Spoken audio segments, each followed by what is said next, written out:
Okay, now as I already stated in the previous video, I'm going to be talking about moisture and protein balance. Basically, the main cause of breakage. Um, for our hair type, meaning person of African descent, our hair tends to require a lot more moisture than, say, for example, persons of Asian descent or Caucasian descent or Indian descent or any of those other races. Believe it or not, even though our hair type is mostly a lot coarser, our hair type is like the most fragile of all the races in the world. It requires a lot more moisture, and a lot of the a main part of the reason why persons of African descent do not have, long hair is because of our failure to properly retain moisture or moisturize our hair.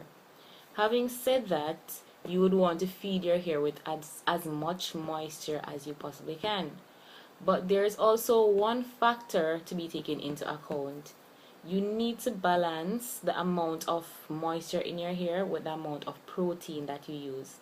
Now, the hair is mainly made up of protein, right? So, for those of us who are chemically relaxed or have some chemical process in our hair, you know that those protein bonds, some bonds were broken by the chemical or broken down by the chemical. So, our hair is less strong, it has less strength. So, in order to build up back the strength of our hair, we would need to do protein treatments from time to time. So we have to keep a balance between the amount of moisture and the amount of protein that we feed our hair in order to prevent breakage. For example, if you use too much protein, your hair will become hard, dry, and brittle.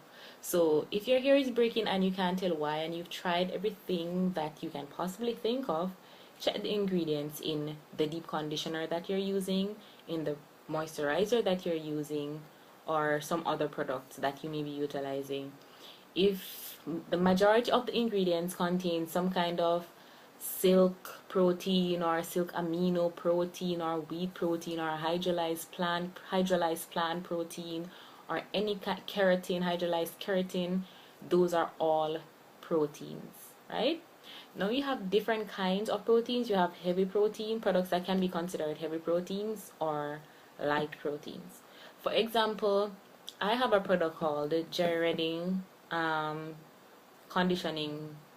I don't remember the full name, but that is an example of a heavy protein. It contains, the ingredients are as follows: apple cider vinegar, and plant protein, and salt. That's it. And when you use that product, it makes your hair completely hard, right? So you can tell that that's a heavy protein right there, and you only want to use that, well, depending on your hair type, at least before a relaxer or after a relaxer. That's what I do because my hair is protein sensitive. Even very light products that are considered very light protein cause my hair to break. Okay, so if you are natural and you're not relaxed, your hair would require a bit more, right, a bit more moisture and not protein, because basically the structure of your hair has not been disturbed. Unless you have a lot of heat damage, you would probably need to incorporate a bit more protein into your hair regimen, right? But if your hair is natural and you don't use a lot of heat, you may just want to give your hair a lot of moisture, to infuse your hair with moisture, but don't overdo it, right? Keep a product that has, or at least a light protein product in your hair regimen. Okay, so having said that, here's how to diagnose if your hair has too much moisture. If your hair has too much moisture, and this is for persons who are relaxed, I don't know how you can tell if your hair has too much moisture if your hair is natural, but I'm going to talk about the strand test later, and I think that applies for natural hair as well. I'm not sure, but I'm just going to throw this one out there. For relaxed hair, you can tell if your hair has been over moisturized because it will be extra mushy and extremely soft and limp. And when you, like, if you take a strand of your hair, you can either take a strand out of your brush or your comb, or if you want to pop it out of your head, you can do that. and you just take it between both fingers and you stretch. I'm trying to position the camera so I can try to show you guys an example. Okay, I'll try to insert that clip when I'm editing the video. If not, I'll refer you guys to my blog. There's an article on that as well. But just take a strand of your hair, hold it between, using your two hands, between both thumbs and both index fingers, and just stretch it. If your hair is just like stretching, like continues to stretch and it does not revert to the original position, then your hair probably is being overly moisturized, or you're experiencing a moisture overload, right? So let me repeat that. If the strand of hair just continues to stretch without reverting to the position that it was, and you're going to do this very gently, just tug on the hair, don't just yank it, it will probably break depending on how strong or how weak your hair is. So just gently pull the hair, and if it keeps on stretching and it does not revert, then you probably have a moisture overdose or overload. How to tell if your hair has too much protein? You do the strand test as well. Now, if your hair just instantly snaps, no matter how gentle you're being with it, or it just snaps followed, and you can actually hear the sound of it snapping, your hair is being deprived of moisture, and it probably has a lot of protein, too much protein. So you may want to stay away from heavy proteins or products that contain, a lot of proteins. One way you can tell about the concentration of the ingredients in your products is by looking at the position that they are in under the ingredient section of the product. For example, here I'm using the ORS olive oil moisturizing hair lotion, and I'm looking at the ingredients. The first product I see listed here is water.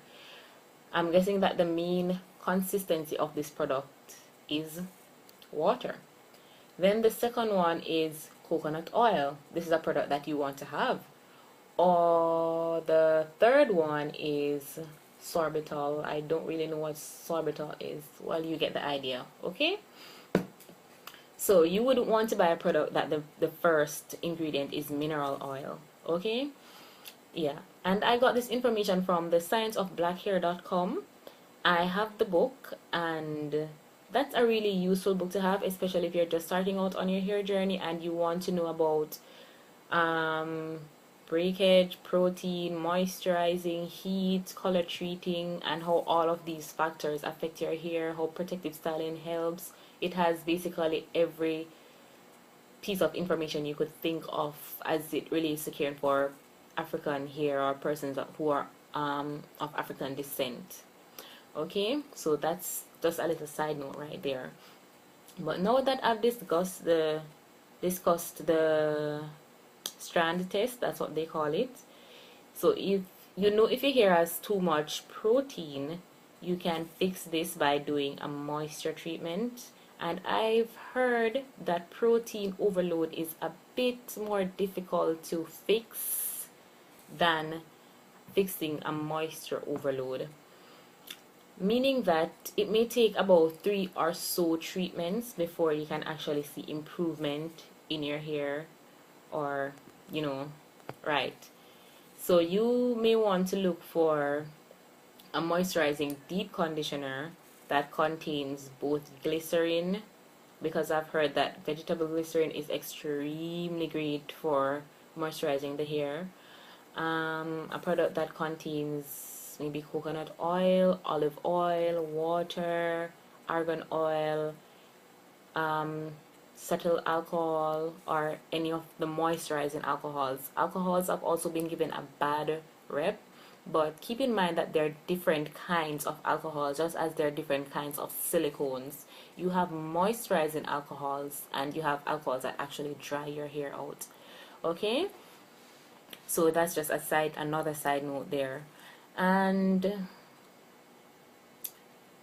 To fix the, if you have a moisture overload and you want to fix your, you know, balance it out and give your hair some protein, you could basically do an egg, use an egg to do a protein treatment. Just like use one egg on your hair, depending, well, I use one egg in the past. I no longer do that because I now know how my hair responds to protein.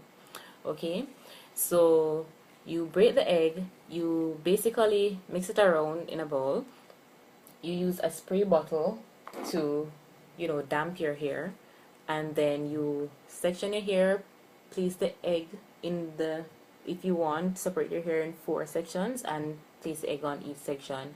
And it's a bit messy, so you may want to do this in your bathroom or some other place that you don't mind getting messy, and it is smelly, right? Then you cover your hair with a plastic cap and you leave it on for 30 minutes, right? And then you rinse it out. Do not apply heat if you do not want to have cooked egg on your hair.